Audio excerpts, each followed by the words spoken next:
Hello, good afternoon mga kapatid. Good afternoon. Good afternoon mga kapatid. Today is Saturday, or Friday pala, sorry. Ready na yung load natin mga kapatid. Ayan, makikita nyo. Ayun yung load natin, light steel beam na uli. I think 2 runs ago, ganyan dito rin ang aking naging load, papunta ito ng Indiana, no? So na-strapan ko na, yan, kompleto na yung straps niya. At na-double check na rin natin ang ating trailer at ang ating truck. Bagong safety naman yung truck natin kasi sa US ngayon is nag-i-start na ang Blitz Week, kung saan very active ang mga scale station na i-check ang mga driver, ang kanilang logbook, ang kanilang truck, yung trailer, and of course yung securement. Nakapokus ngayon ang Blitz Week na mag-start ng May 12 sa securement and logbook ng mga drivers, Pero syempre, lahat yan titignan nila. Kapag na-pull over ka, expect na ile-level 1 inspection ka. Kaya itong sticker na to, kung makikita nyo mga kapatid, ayan, yung sticker na yan, bibili ako ng sticker at papalitan ko yung magkabila. Lilinisin ko and then didikitan ko ng bagong sticker, kasi natatanggal na, So yun ang gagawin natin ngayon. Pupunta tayo dyan sa FGI para bumili ng sticker mga kapatid, So pina-truck wash ko rin si Alex, pero hindi ako satisfied sa ginawa nilang truck wash, kay Alex. Babalik na lang ako doon sa dati. Ewan ko, titignan ko. Kasi gabi na yon at mayroong problema sa sinundan ko. Kaya baka hindi nila nalinis na mabuti si Alex, Ayan, maraming alikabok pa rin, putik sa kanyang So ikutan lang natin uli, mga kapatid, para makita nyo yung ating load. Ayan, yung ating load. Isang ikot lang na para makita nyo yung taas, yung gilid, Ayan. So yun yung ating load papunta ng Indiana, and hopefully mabigyan ulit tayo ng malayong run, Kung pababalikin ako ng Quebec, okay lang, babalik tayo mga kapatid. So yun lamang ang kaganapan dito mga kapatid. Sama-sama na naman tayo sa isang biyahe ng buhay. Samahan nyo ako sa mga susunod na araw hanggang sa ma-deliver natin ang load dito. Isang magandang tanghali.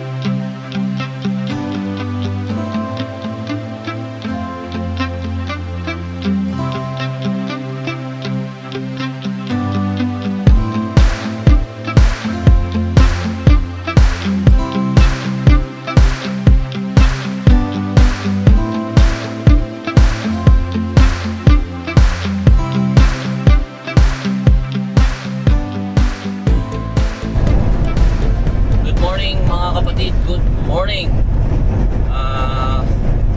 Katatawid lang natin ng US, dyan sa Pembina, North Dakota, US border, from Canada. And for the first time, ilang taon na rin, it's like 3 years na,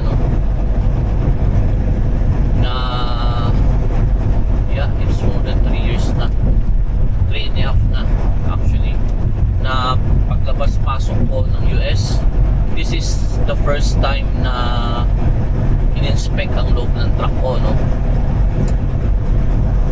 and good thing, na-declare ko yung uncooked chicken ko, kasi nung nasa yard ako,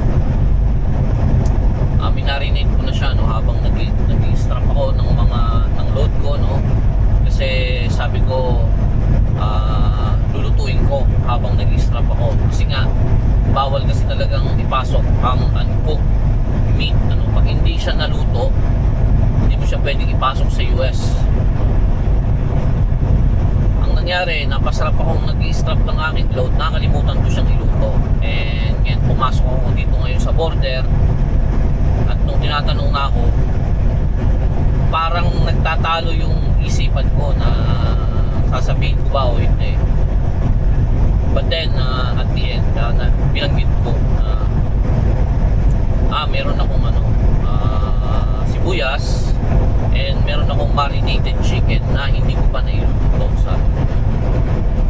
So yun ang nag-prompt dun sa officer na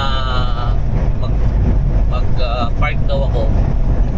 Yun lang sinabi niya, mag-park ako. Pero alam ko na i-check yung truck ko. So yung ganun nga nangyari, lumapit sa akin yung mag-check sa loob ng truck, and then before na kung pumasok siya dito, anything else to declare, sabi niya sa akin. So inulit niya, meron ka bang tobacco and liquor, gano'n. Sabi ko wala. And then fruits and vegetables, sabi ko may onion ako. And then meat, sabi ko meron akong marinated chicken. So ang nangyari, yun na nga, pumunta na siya dito sa truck.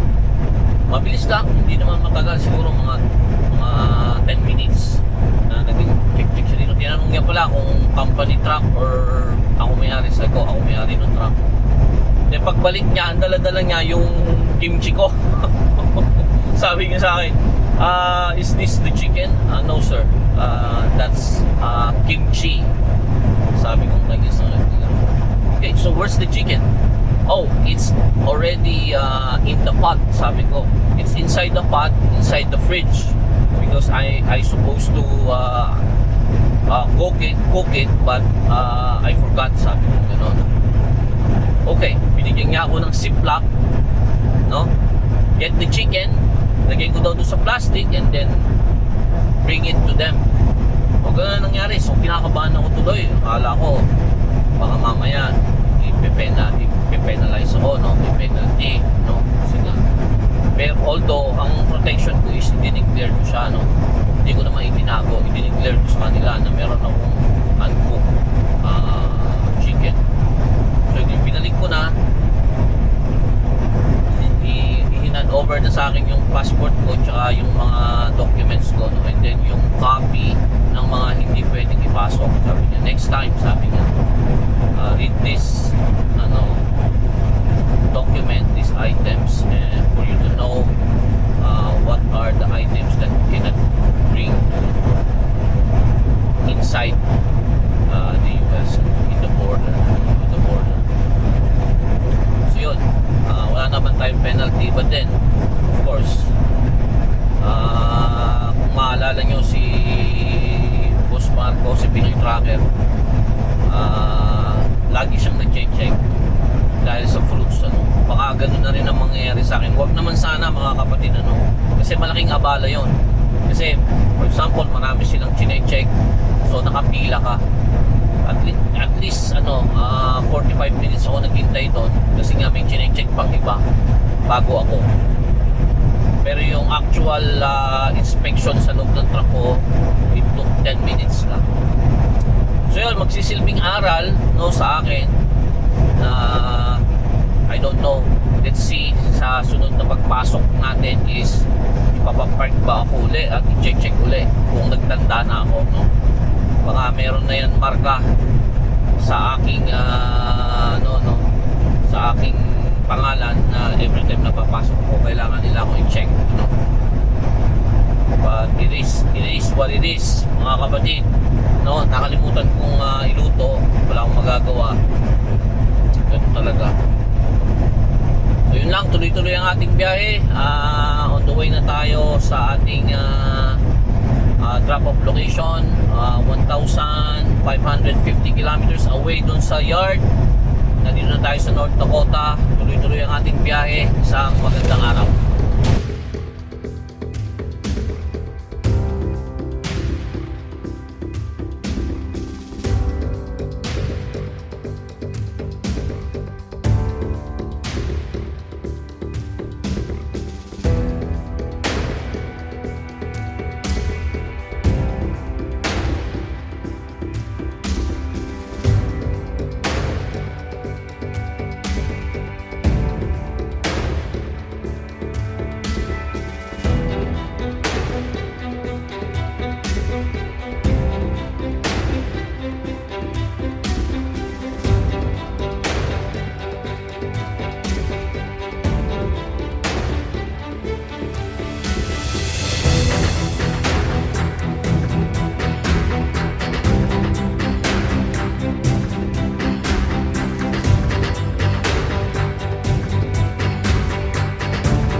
kapatid, mag-iikot-ikot tayo dito sa rest area.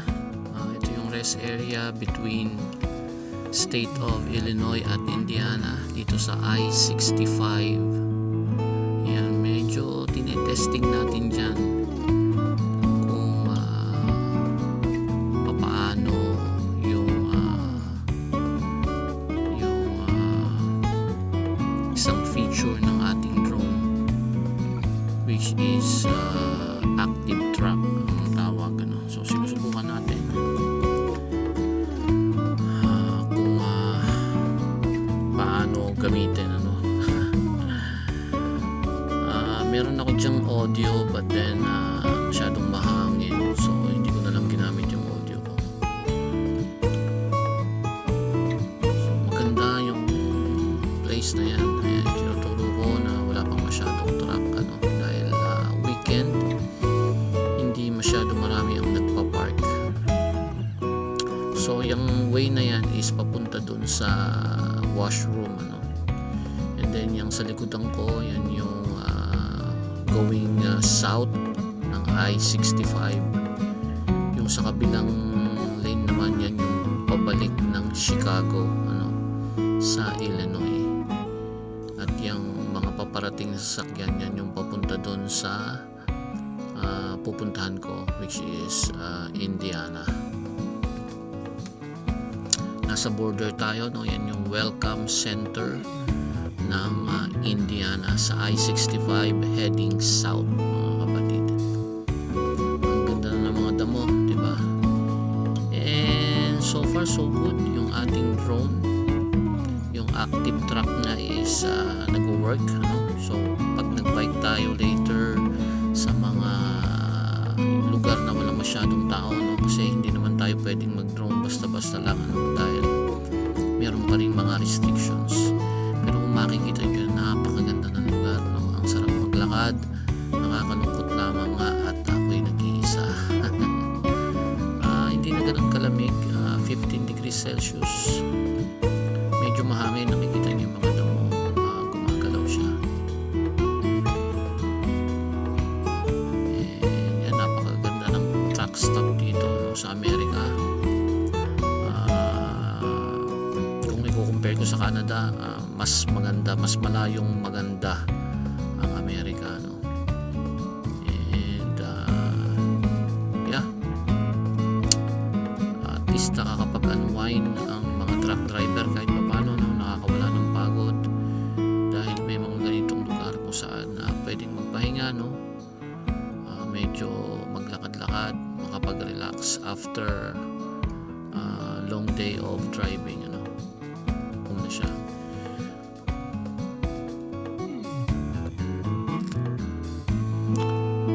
Pinakita ko lang sa inyo kung ano ang itsura.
Tayo nagdi-deliver sa Monon, Indiana, no? Natanggal na natin ang straps.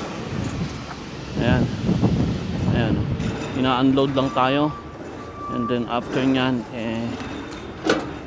alis na tayo dito kaagad for our second load or reload going back to Canada. Tingnan lang natin to kasi kumakalog eh. Hindi naman, hindi lang naglalak ano. I don't know why hindi naglalak.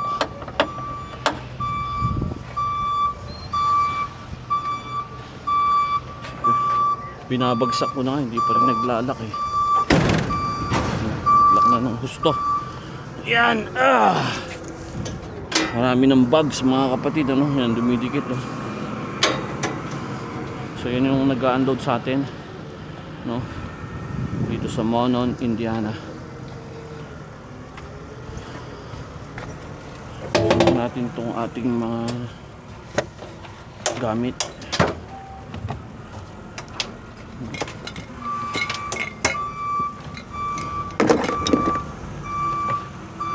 Meron pala ako dito mga bungee.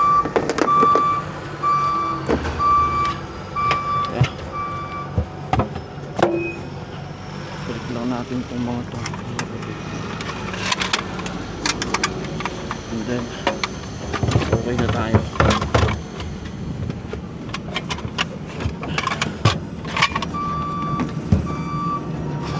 Itong mga to TF.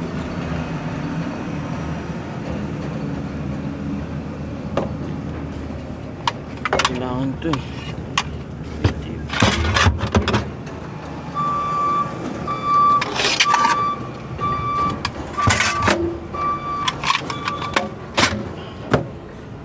Maguna na ulit itong ano natin no, box natin dito.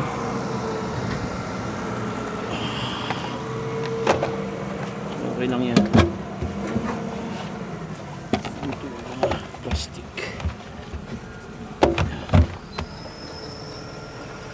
So washer fluid.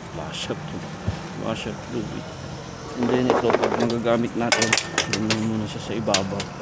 May isa pa pala.